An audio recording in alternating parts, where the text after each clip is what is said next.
À Gujan-Mestras, la saison touristique se prépare malgré les difficultés. La Maison de l'Huître fait partie des premières structures à réouvrir ses portes avec des conditions d'accueil repensées. Sur la commune, le secteur touristique pèse lourd avec près de 850 000 visiteurs sur le seul espace Gujan-Mestras Bassin des Loisirs. La Maison de l'Huître fait partie des premiers sites à réouvrir. On était fermé donc depuis le confinement, comme tous les lieux d'accueil touristique.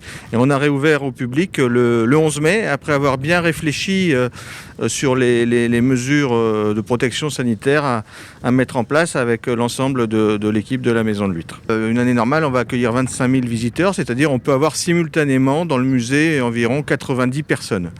Il est hors de question actuellement, en tenant compte des règles sanitaires, de respecter cette jauge. Donc le visiteur ne peut pas se promener librement dans le musée, aller là où il veut. Il est pris en charge par un guide avec un groupe maximum de 10 personnes, c'est-à-dire 30 personnes au maximum dans la Maison de l'Huître. Et puis donc dans les mesures qui sont mises en place, bien sûr, on a toute une signalétique de sensibilisation. Le personnel a également en charge de désinfecter de façon très régulière l'ensemble des surfaces contact. Et puis bien sûr, j'oublie un point essentiel, le port du masque est obligatoire. Donc on est très vigilant, mais on avait aussi envie de réouvrir parce que ça va être une année malgré tout très particulière pour nous.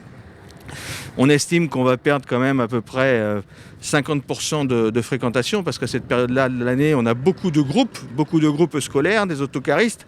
Il est évident qu'on ne les a plus. On va pouvoir compter uniquement sur la clientèle individuelle. Donc ça a un impact très lourd sur notre fréquentation et on a mis du personnel en chômage partiel et je pense qu'on va fonctionner pendant un certain temps, au moins jusqu'au 1er juillet, avec un effectif réduit de moitié. L'Office de tourisme, lui, a réouvert également une semaine plus tôt avec un dispositif complètement identique. Et puis en ce qui concerne les pics, là où on est vraiment également en attente de décisions gouvernementales qu'on devrait avoir d'ici quelques jours, c'est pour le camping, puisque les pics gère aussi le camping municipal de Verdal.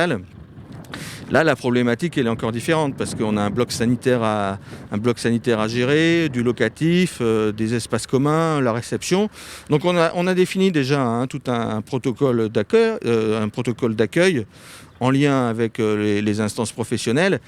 Mais on attend cette décision gouvernementale d'autoriser les établissements de plein air recevant du public à réouvrir. Sur la station, ce qui redémarre aussi, on est très content, c'est le parcours acrobatique en hauteur, c'est ce qu'on appelle Acrobranche, Bassin Aventure, qui va pouvoir réouvrir dès ce week-end. Il bénéficie sans doute d'une réglementation un petit peu particulière, puisque les autres parcs, Kid Park, le parc de la Coccinelle, ne sont pas encore, eux, pour le moment, autorisés à réouvrir. Le tourisme a quand même un poids hyper important. Je pense à cette zone Gujan-Mestras Bassin des Loisirs, où on retrouve Aqualand, les parcs d'attractions, les hôtels, le casino. C'est plus de 850 000 visiteurs chaque année qui sont accueillis sur cette zone. C'est dire l'importance de cette activité au niveau local. Et ça va être une année très particulière, mais l'Office de tourisme sera aux côtés de ses prestataires et la mairie, bien entendu, qui prend des mesures spécifiques pour accompagner les professionnels du tourisme et les parcs de loisirs.